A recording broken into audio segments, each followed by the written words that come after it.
જીવન ઘડતરના પ્રેરક પ્રસંગો.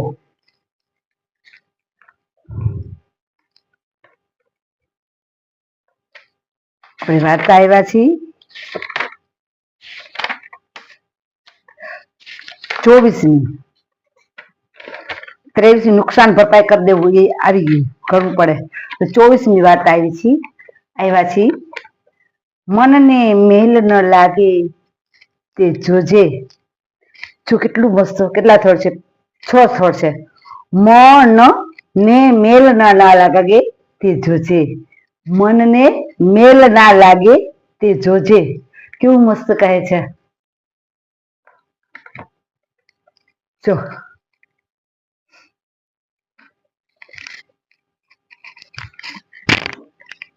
મનને મેલ ન લાગે તે જોજે.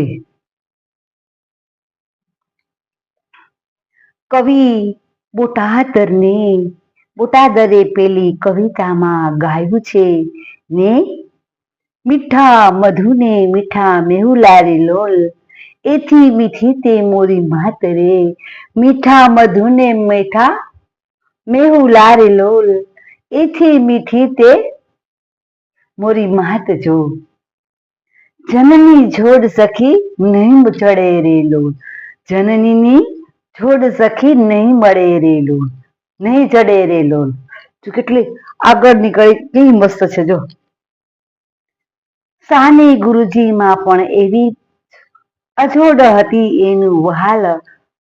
ગજબનું પણ સાથે સાથે શીખ પણ એવી જ ગજબની હોય. પોતાની માના સ્મરણ અમને શ્યામની મહા પુસ્તકમાં લખ્યા છે.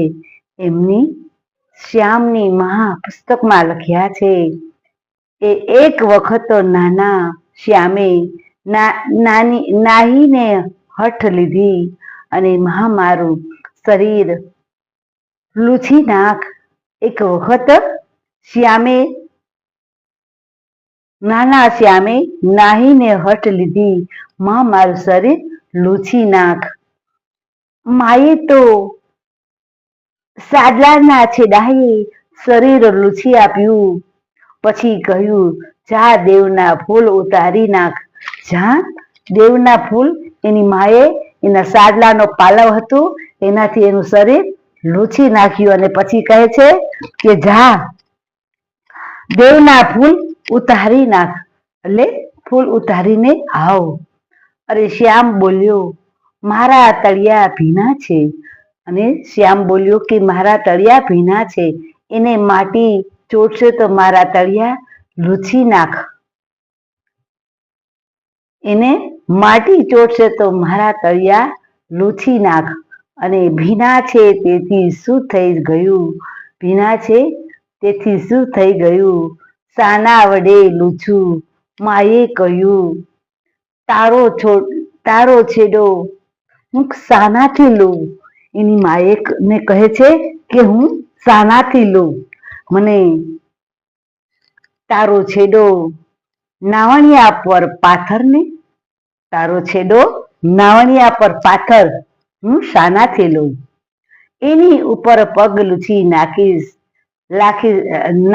પડે. માટી ચોટે એ નથી ગમતું. એને પગમાં માટી ચોટે એ નથી ગમતું. શ્યામે તો હઠ પકડી અને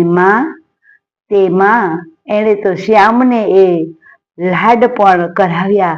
એને જો માટી ચોટે ને તો પગમાં નહોતું ગમતું, તો શ્યામને એને લાડ લડાવ્યા કે ના, મારે એને ગમતું નથી તો હું એને લૂછી આપું. એટલે તે અને બીજા વગડા ના વા. જો છોકરાને નહીં ગમતું હોય ને તો દીકરાને એટલું લાડ લડાવશે કે વાત જ જવા દો. એને જોશે તો આ કહેશે તો આ કરી દેશે, આ કહેશે તો આ કરશે. દીકરાનું એટલું માન હોય છે. એટલે આપણે જેટલું દીકરાને માન આપીશું એટલું જ આપણે દીકરીને પણ માન આપીશું. દીકરી છે એ પણ લક્ષ્મીનો અવતાર છે, દીકરો છે એ કૃષ્ણ ભગવાનનો અવતાર છે. તો બંનેને એટલો જ પ્રેમ. આપણે એક તો ભાગ્યશાળી ત્યાં જ આપણે કહેવાય છે કે જે આપણને ભગવાને લક્ષ્મી સ્વરૂપે દીકરી આપી. જે ભાગ્યમાં હોય ને એને દીકરીને લક્ષ્મી સ્વરૂપે દીકરીને જન્મ લે. જેને અને ભાગ્યશાળી હોય ને એની ઘરે દીકરો કૃષ્ણ ભગવાન થઈને આવે. પણ આપણે અત્યારે ખબર નથી પડતી. માણસ કેટલા પ્રાણ પૂજે છે, ઓલું કરે છે, ઓલું કરે છે, ત્યારે એને બાળક મળે છે. એ બાળકો કોનું હોય છે, કોનું નથી હોતું એ આપણને ખબર નથી.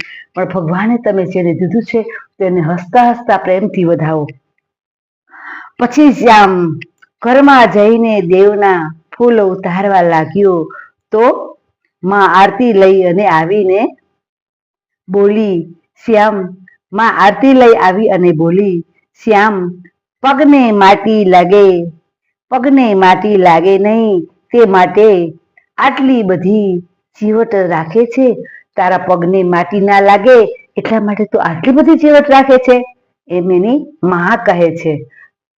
અરે તો તે જ પ્રમાણે મનને મેલ ન લાગે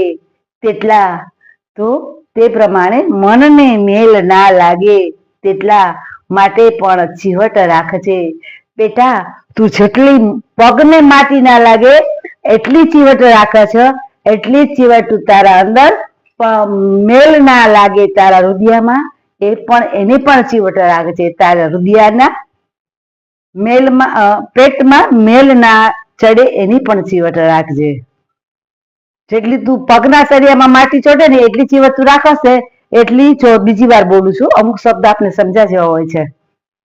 તો તે જ પ્રમાણે મનને મેલ ન લાગે તેટલા માટે પણ ચીવટ રાખજે.